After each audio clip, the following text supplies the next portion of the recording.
Hola, buenas tardes a todos, o buenos días cuando lo veáis el vídeo.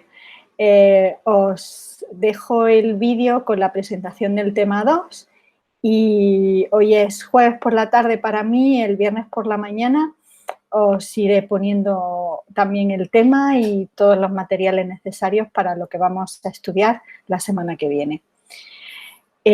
Voy a compartir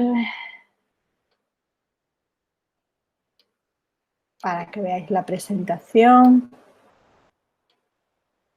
Bueno, en el tema 2 y la semana 2 de clase vamos a estudiar uno de los grupos más importantes de la literatura española del siglo pasado, la generación del 27. Pero para entenderla mejor tenemos que estudiar también algunos hechos que están relacionados con esta generación. Por ejemplo, tenemos que hablar de la generación del 14, que es la de los primeros años del siglo, de las vanguardias, que son los movimientos que revolucionan un poco el arte en general y la literatura también.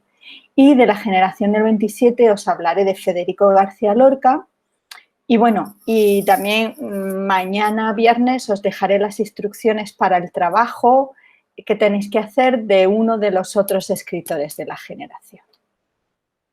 Bien, de la generación del 14, lo más importante es que son un grupo de intelectuales para los que es muy importante hacer bien, escribir bien. Son muy perfeccionistas. Y vamos a leer algunos textos de Juan Ramón Jiménez. Es posible que los conozcáis porque es un poeta muy conocido.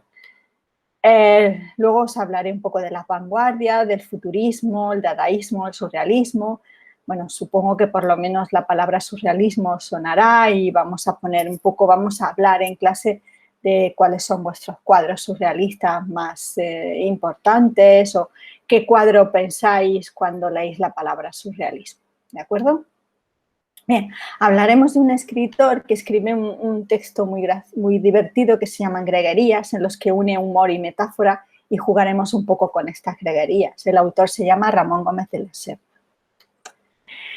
Bueno, y la generación del 27, que tenéis aquí los miembros más importantes de esta generación, es una generación muy interesante porque intentan unir lo que viene de la tradición de la literatura con la modernidad que está ocurriendo a principios del siglo XX, todos los movimientos de vanguardia, pero también la tradición de la literatura española desde la literatura clásica, el siglo XIX.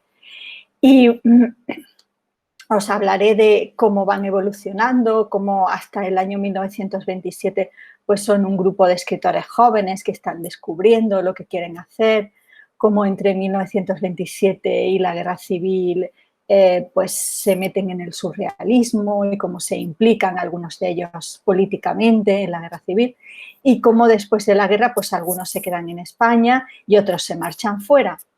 Pero quizá el miembro más conocido de la generación, que es Federico García Lorca, bueno, pues él murió al principio de la guerra y hablaremos de los momentos más importantes de su vida relacionados con sus obras. Hablaremos de su paso por la residencia de estudiantes, donde conoce a todos los demás miembros del grupo, de su viaje a Nueva York en el año 1929, que le marca muchísimo y que a partir de ahí empieza a escribir surrealismo, y también de su experiencia durante los años 30 en La Barraca, que es un grupo de teatro, y a partir de esa experiencia escribe mucho más teatro.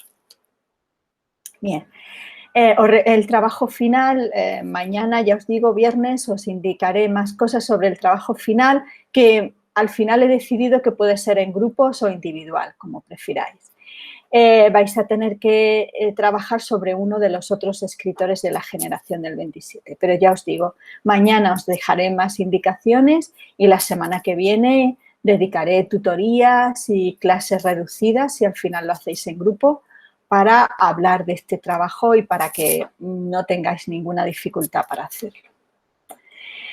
En cuanto a las tareas para la primera clase, ya sabéis que en el foro de reflexión sobre la última clase tenéis que poner las definiciones de esperpento que habéis encontrado dentro del texto que teníais que leer de Luces de Bohemia. ¿De acuerdo?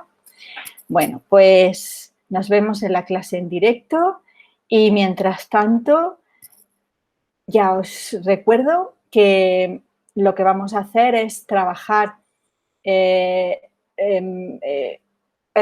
os voy a enviar toda la información necesaria para que empecéis a pensar sobre el trabajo en grupo y el lunes hablaremos un poquito sobre el trabajo en grupo.